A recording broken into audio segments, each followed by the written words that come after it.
बंगाल की हुकूमत को अंधेरे में रखकर मरकजी हुकूमत बांग्लादेश को आलू भेज रही है। ऐसा संगीन इल्जाम बंगाल हुकूमत के एग्रीकल्चर मार्केटिंग मिनिस्टर बेचाराम मन्ना ने लगाया। उन्होंने बताया कि इस वक्त उनकी रियासत में 6,02,000 मीट्रिक टन आलू का जखीरा है, जो रियासत के लोगों की जरूरियात को पूरा करने के लिए काफी है। लेकिन मुनाफाखोरी करने के वाले कुछ ताजिर आलू बंगाल से बाहर भेज रहे हैं। उन्होंने और कहा कि आलू की नई फसल की कटाई में कम अज कम 15 दिन लगेंगे।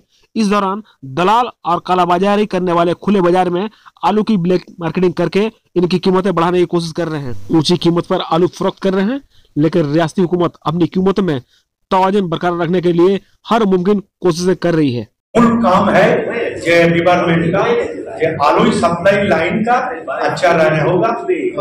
जो दाम है ये न्याय्य খোলা মার্কেট প্লাস এবারে যারা ব্যবসাদাররা কৃষকদের থেকে আলু কিনেছে সর্বনিম্ন 650 টাকা প্যাকেট 50 কেজি এবং সর্বোচ্চ 750 টাকা প্যাকেট 50 কেজি।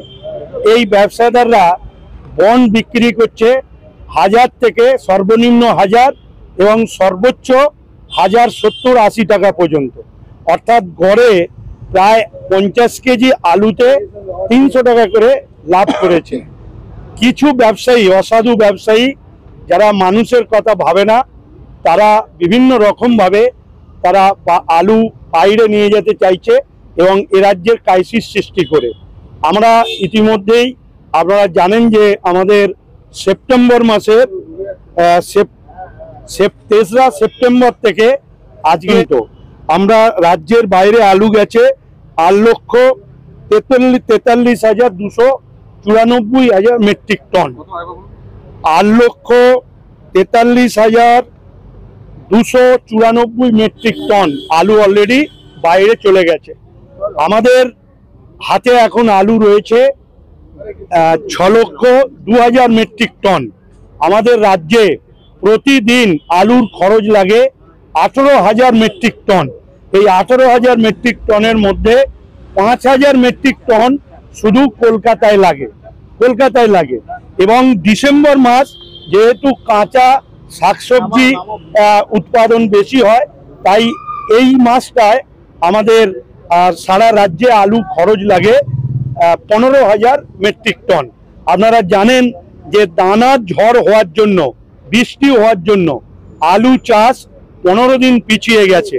অর্থাৎ যে নতুন আলু আমরা ডিসেম্বর মাসের 20 থেকে 25 তারিখের মধ্যে আমরা নতুন আলু পেয়ে যেতাম, যেটা বর্ধমান, বাঁকুড়া, হুগলির কিছু অংশে চাষ হতো, সেই চাষটা 15 দিন পিছিয়ে গেছে। অর্থাৎ এই আলু পেতে আমাদের প্রায় জানুয়ারি 10 থেকে 15 তারিখ লাগবে এবং উত্তরবঙ্গের যে আলুটি নতুন চাষ হয় সেটা 20 ডিসেম্বর পাওয়া যায়, সেটা উত্তরবঙ্গের জন্যই খরচ হবে।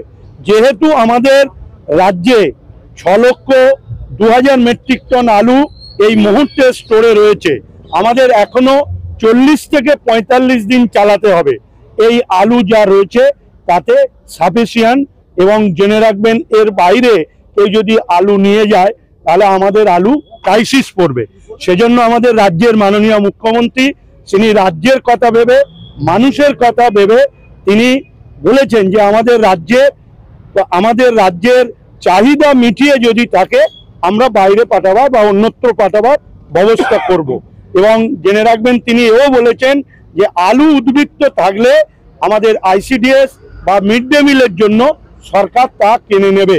কিন্তু দুর্ভাগ্য, একদিকে বিজেপির কেন্দ্রীয় সরকার তারা রাজ্য সরকারকে সম্পূর্ণ অন্ধকারে রেখে মালদার মেহেদিপুর এবং দক্ষিণ দিনাজপুরের হিলি, চাংড়াবান্ধা এইসব জায়গা দিয়ে ব্যাপক আলু বাংলাদেশে তারা নিয়ে চলে গেছে। এটা আমরা মনে করছি যে বিজেপি একটা রাজনৈতিক চক্রান্ত করে রাজ্যকে হেনস্থা করবার চেষ্টা করছে এবং ব্যবসায়ীরা তারা অধিক মুনাফা লাভের জন্য তারা বাইরে নিয়ে যাওয়ার তাগিদে তারা এখন বন্ধ ডাকছে, কর্মবিরতি করছে।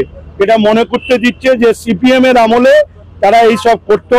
আমরা স্থির বিশ্বাস যে আমাদের এই প্রগতিশীল আলু ব্যবসায়ী সমিতিতে সিপিএম এর প্ররোচনায় পড়ে তারা সরকারকে না জানিয়ে হঠাৎ করে কর্মবিরতি তারা করছে। এবং এর আগেও আমরা বলেছিলাম যে আমাদের লিখিত দিন, সরকার আলোচনার জন্য প্রস্তুত রয়েছে সর্বদিক দিয়ে এবং সরকারের সদিচ্ছা রয়েছে, কিন্তু তারা কোনো কর্ণপাত করেনি। রাজ্যের মুখ্যমন্ত্রী সহ আমরা 4 বার প্রগতিশীল আলু ব্যবসায়ী সমিতিকে বলেছিলাম যে কলকাতার রেটটা যেন 30-এর নিচে থাকে, কিন্তু প্রতিবারই আশ্বাস দেয় তারা করতে পারে না। এবং আমরা বলেছিলাম হুগলি জেলার রতনপুর, ধনিয়াখালী, তারকেশ্বর, কুমরুল এবং মেমারি যে আলুগুলো কলকাতায় আসে, যারা আলু এখানে সাপ্লাই দেয় তাদের চালান যাতে 26 টাকা কেজি দরে থাকে, সেই চালান দিন। আমরা সেই 26 টাকার চালান ধরে কলকাতার খুচরো মার্কেটগুলোকে আমরা সতর্ক করব যে 30 টাকা নিতে হবে, কিন্তু তারা 26 টাকার চালান দিতে পারেনি।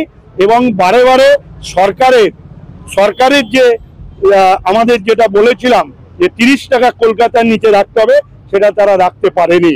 সেজন্য আমাদের রাজ্যের মাননীয় মুখ্যমন্ত্রী রাজ্যের মানুষের কথা ভেবে এবং রাজ্যের মানুষের চাহিদাকে তিনি মিটিয়ে পরবর্তী পর্যায়ে যদি উদ্বৃত্ত আলু থাকে তখন বাইরে যাবে, না হলে সরকার কিনে নেবে।